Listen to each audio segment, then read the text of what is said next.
First, they made everybody angry. Then they said it was your fault that you were mad. Now, the next plan from the Olympics and those who participated in the Last Supper parody is to threaten. And what are they threatening? Well, legal action out of France against anyone, apparently internationally or domestically, who has a problem with Olympics Jesus.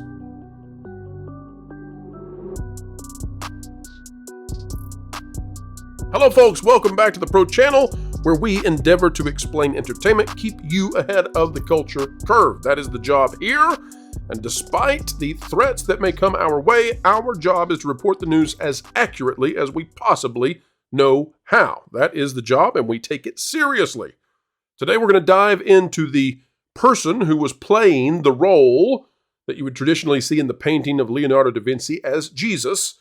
This person, however, not of the same body type, not of the same biological sex, but wearing a crystallized halo. And they are not acting as if they have a halo when it comes to the way they are threatening legal action against anyone who comes at them. Now, the defense, of course, is that, well, they're being harassed. And we cannot make any kind of judgment about that. We are anti-harassment here. We believe that if you are harassing others, you're in the wrong. So we don't support that. But there may be more to this story than meets the eye. Let's dive into the analysis with the panel right now. We have taken some real heat for covering the Olympics, and yet at the same time, I don't think we've ever covered a topic that had this much response to the channel as the Olympics. So we have had, over the past few days, hundreds and hundreds of thousands of folks listening to our opinion of the Olympics. We may have got on the naughty list for it, but you know what that means? It means we're going to cover it some more. So let's get ready, folks. And here we will implore you to open your eyes and see what's going on.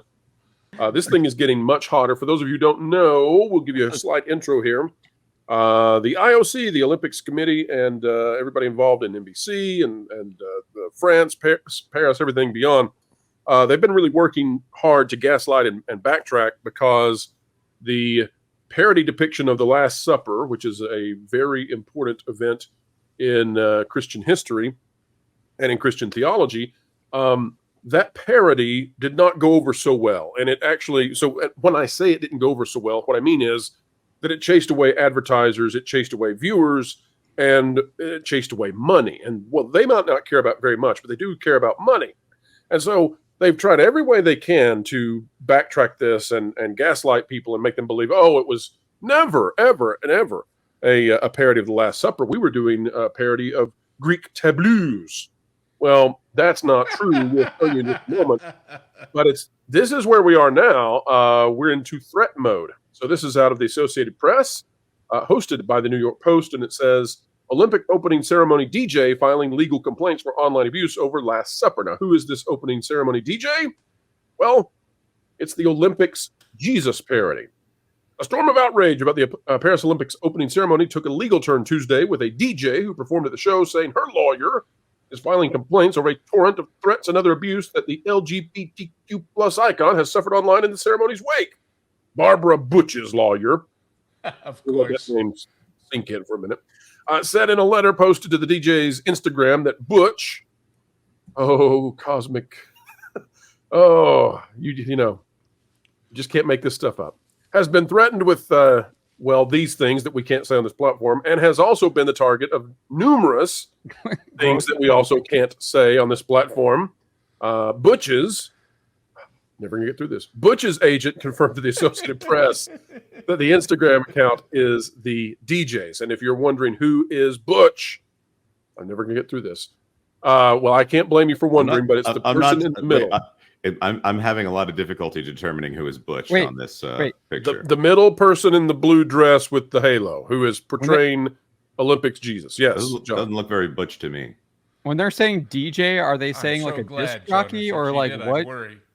Yes, this person's like a DJ over in Europe. Okay. So they mean they hit play? So if she's getting hundreds or thousands or whatever of these insults, who do you sue first? That we'll get into that in just a moment, but let me get through this article. And I want to show the gaslighting, and this person down here is very happy about their smile. Although the ceremony's artistic director, Thomas Joly, has repeatedly said that he wasn't inspired by the Last Supper. Oh, no. Definitely. It's not the Last Supper at all, you poor idiots. Close your eyes.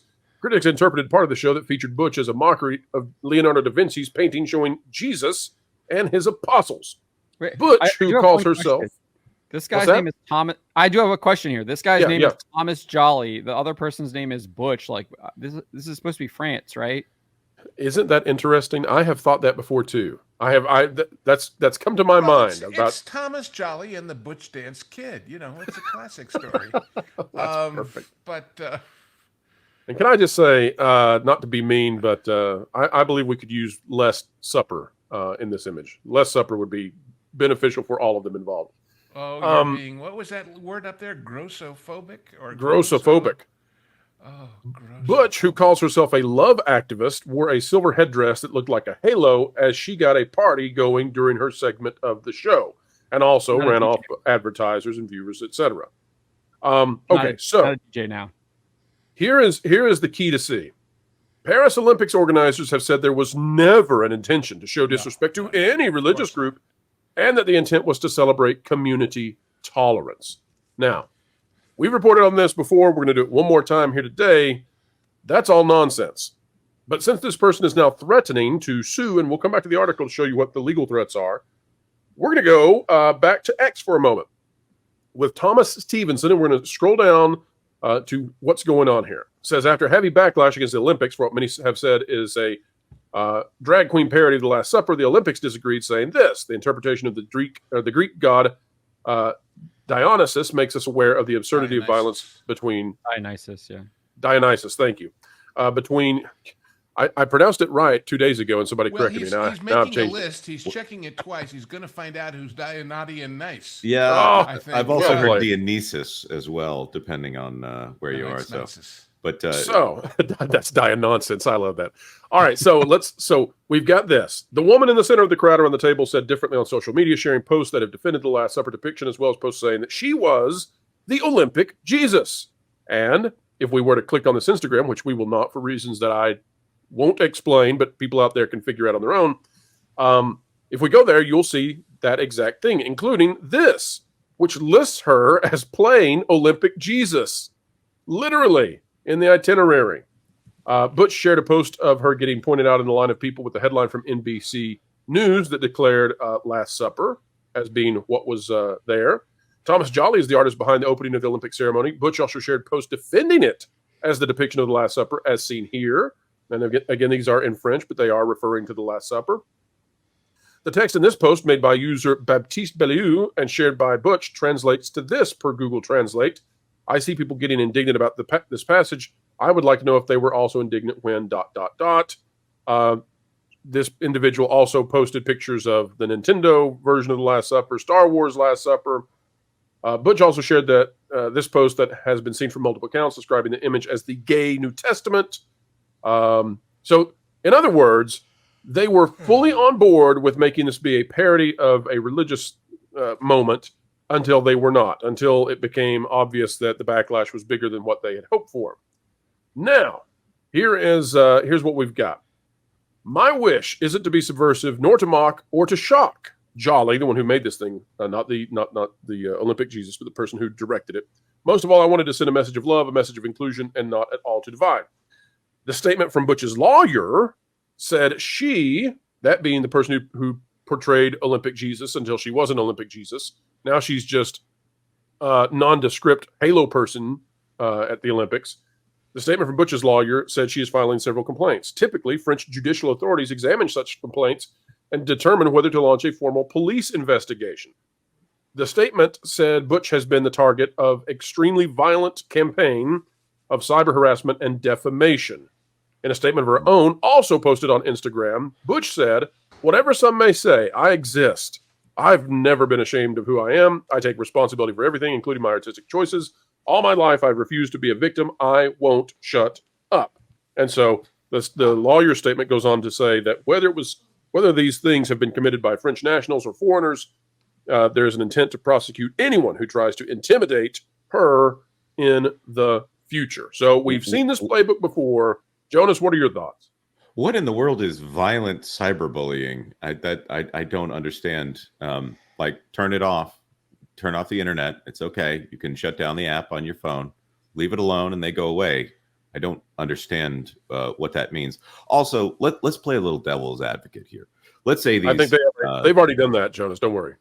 Let's say these people they take the Last Supper, which is an iconic image and has been, I'll say, parodied in many advertisements over the last 1,000 years. And you have someone who thinks that they have the right to deface and mock anything without consequence, and they see that Christianity is the dominant culture, or in their minds the dominant culture, and they think they need to be counterculture in order to have any relevance. They need to attach themselves to legitimacy, even if they're detracting from that legitimacy. And these degenerate weirdos that I'm sorry, I'm done with the devil's advocate farce here. I'm not going to play devil's advocate. This is offensive. It's not just referencing Christianity. This is an affront to Christianity. This is obviously taking something that even if the Last Supper is not the painting of the Last Supper is not necessarily a biblical work. It is a depiction of a biblical scene.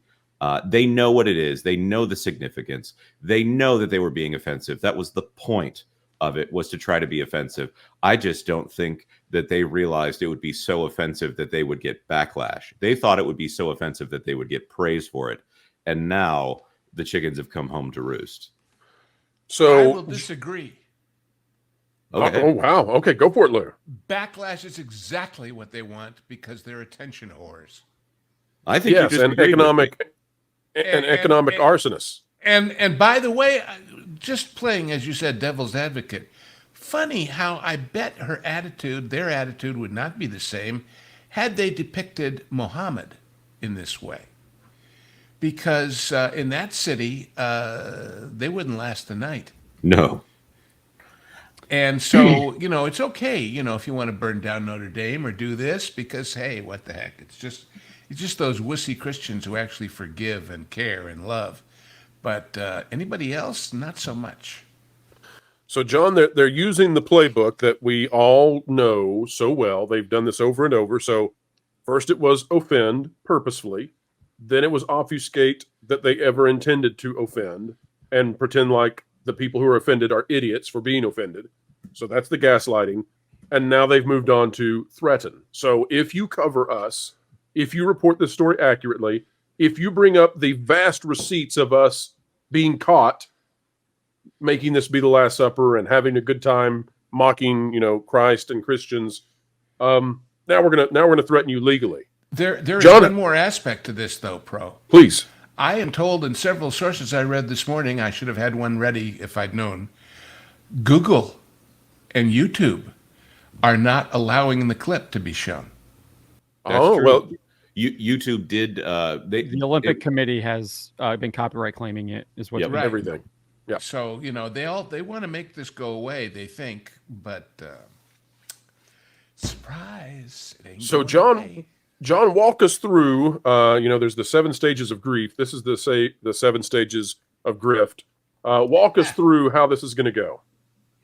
So I think it's more of the 3 laws of the SJWs, right? They lie, they double down, and they project. So what are these people actually hiding? They're the ones who probably have been engaging in a lot of these actions that they're accusing other people to have conducted. I think that's really where you need to look at, because we have seen them lie, and they double down on the lie now. And then so what are they?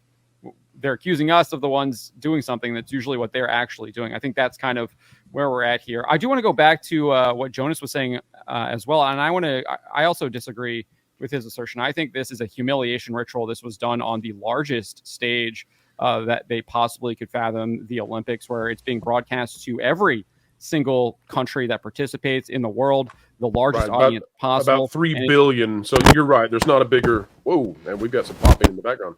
But about 3 billion in viewership. Yeah, I just wanted to give perspective. Go ahead, John.